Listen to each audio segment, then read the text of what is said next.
Up first, we have Sughn. How are you? I'm doing great. All the way from Houston. You're here from Houston. I am, yeah. Hell From yeah. Houston, Texas. Okay. Who is Sughn? For people that don't know you, who are you? So Sughn is a singer-songwriter, a producer. Yeah. Okay. Singer-songwriter, producer, singer-writer. Okay. Yeah. Where'd the name Sughn come from? The name Sughn. So I used to be in a band called Sun and Moon. It used to be spelled S-U-G or S-U-N. And so after a little fallout with that duet, I went through some things and I was like, I don't really feel like a son anymore. I feel like someone who's a little bit tampered with, who has some imperfections, you know, just like everybody. And so I changed my name to S-U-G-H-N and kind of like just kept it that way. Okay. Yeah. And you're coming here from Houston. Is this the first time you're in New York? You've been here before? This is the second time I've been to New York. Okay. Yeah, I was back here.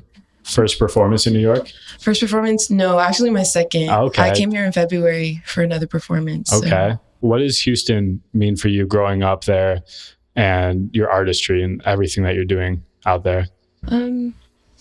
Honestly, I really like how I kind of grew up like by myself, kind of not being outside as much. So it's like Houston sort of raised me, but I kind of was in my own little bubble the whole time.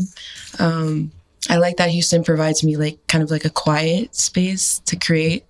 But yeah, I don't know if that answers your question. Yeah, it does. That does. What originally got you into music? Originally, so I grew up with five sisters and a single mom, and we all used to kind of sing and dance and write music.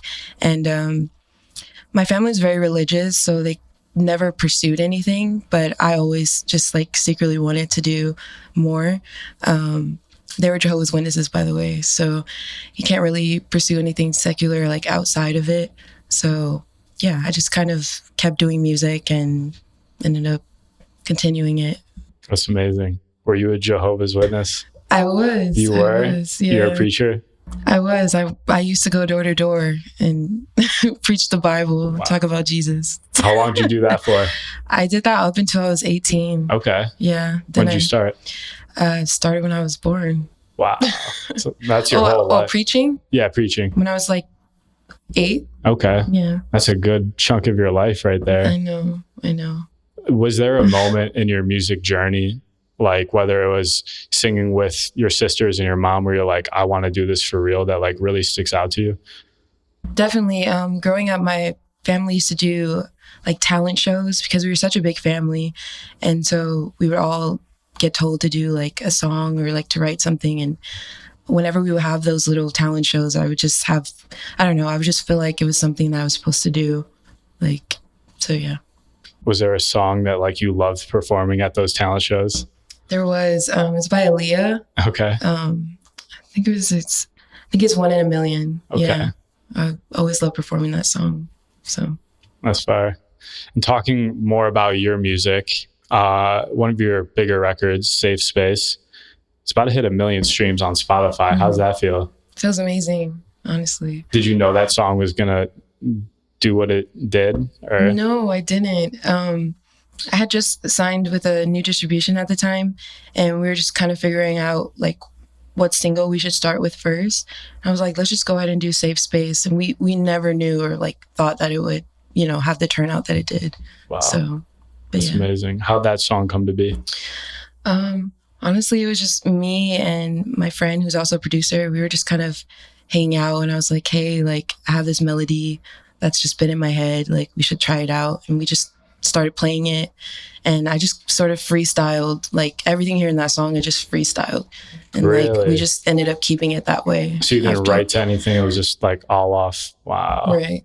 Did you re-record it, or was it just like that take was the one that we hear in the song? Yeah, so the main verse, like the main vocal you hear in the song, that was one take, and then we just sort of added like different octaves. Like I added the other voice that y'all probably, I don't know if y'all have heard the song, but yeah, I do like a lower octave and a higher. Okay. So are they going to hear it tonight? Yes. Okay. Okay. Listening to your music, it feels really personal. How do you pull parts from your life, and how do you decide like what makes it into the music and what doesn't? Sorry, ask that one more time. Like your songwriting feels very personal, taking personal experiences. How do you decide what makes it into the actual records versus what doesn't? Right. Honestly, it's whatever I feel the most deeply about, I always have to write about it. So it's like 100% of what I write is when I'm in a deep feeling and like going through something really tough, or like, I always pull out my guitar, and that's the way like I kind of get it out and, be able to get through it, if that makes sense. But it's really everything. Anything that I write or sing, I always want to put it out. Like I don't really keep anything in the vault, if that makes sense. Really? Yeah. So you don't have anything in the vault, like Currently? I have unreleased, but they're definitely coming out. They're definitely coming out? Okay. That's amazing. I know so many people like hold on to things, and but that's a really good thing. I just really want to like inspire people to be a little more in touch with their feelings. So it's like, that's why I'm being vulnerable and putting myself out there. Because I just want other people to know that they can do the same and kind of normalize it. So, hell yeah. Yeah. From going back a little bit into your journey as an artist, from some of your earlier releases to now, what's been the biggest turning point in your career? Whether it's Safe Space going crazy or a show, or was there a moment where things really changed for you? Honestly, definitely when I started coming to different cities, like outside of Houston. Honestly, having performances in LA and New York, like that's when it started like really feeling real for me. And also just some of my fans, who I call friends as well, they started messaging me and telling me like what my music meant to them and how it's helping them through their life. And I was like, whoa, like this is like way bigger than me. So I have to keep going. So that's beautiful. Also, you recently dropped a project in May. Yeah. Tell us about that. Yeah, so it's called What Was Left. And the reason why it's called that is because back in March, or was it March? Yeah, back in March, I went to a South by Southwest show. And right before we went back home, because it was in Austin and I live in Houston, right before we went back home, I went on a hike and we left all our gear in the car. And someone just broke in, stole my laptop, stole all my gear. And so with my laptop was all my music. So I lost everything basically. And then one day, just searching through old files, I found demo versions of those songs. And I was like, I talked to my manager. I was like, why not just release this and just call it What Was Left? And he was just like, yeah, you should. And I was just kind of insecure about it at first because it's sort of like a demo feel of the whole project. But I just ended up releasing it. It had a really good turnout. So, that's a crazy story. Yeah. They always say like, things don't happen to you, they happen for you. Mm-hmm. And it sounds like, looking ahead 10 years, that might be one of those things where it happened for you. Definitely divine timing. Yeah. What do you hope listeners take away while listening to that record? Honestly, whether you're creative or not, just what can they take away from that project?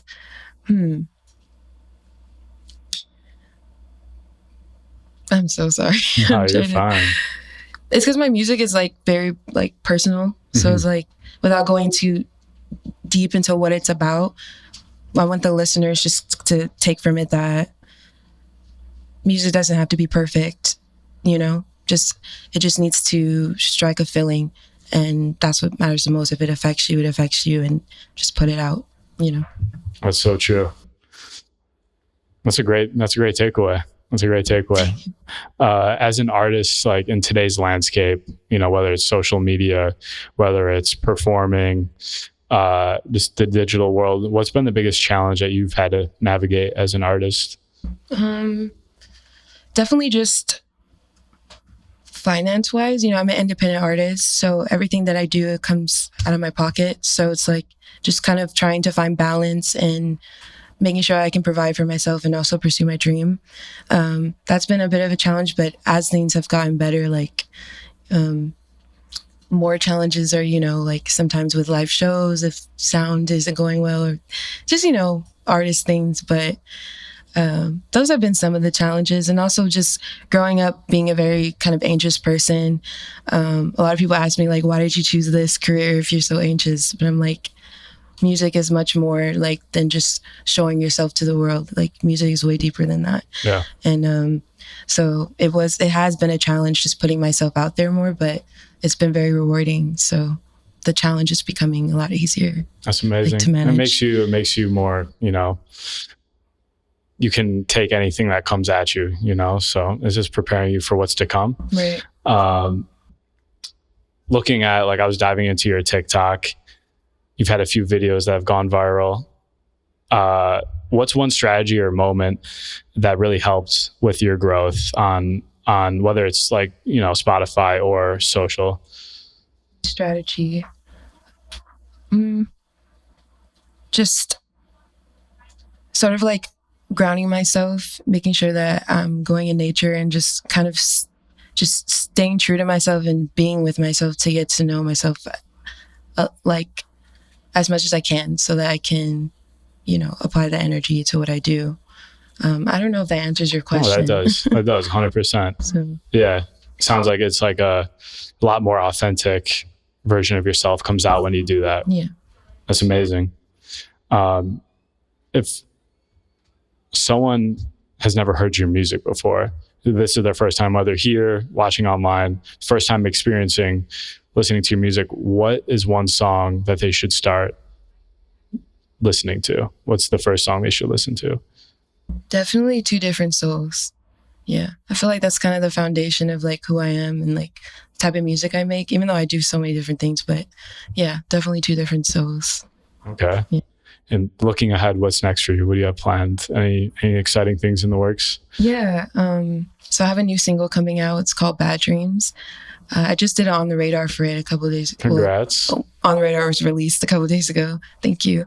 And so that single is going to come out, and then I'm finishing up a project, self-produced project that I plan on releasing as well. That's this awesome. Year. What was that like doing On the Radar? Because a lot of people, that's an artist's dream to get on there, and you're able to do that. It was amazing, honestly. Like the crew was amazing. Really cool experience, high energy. So it was cool. I loved it. That's amazing. And with tonight, with the performance, what can people expect? What vibe are you bringing? I'm bringing kind of a warm hug vibe and just very vulnerable vibe today. Hell yeah. So, yeah. We're looking forward to it. And Thank last question, where can the people follow you on social? You can follow me on Instagram, all socials, sughn.music. So. Fire. Sughn, thank you so much. Thank Looking you. forward to your performance. Oh yeah.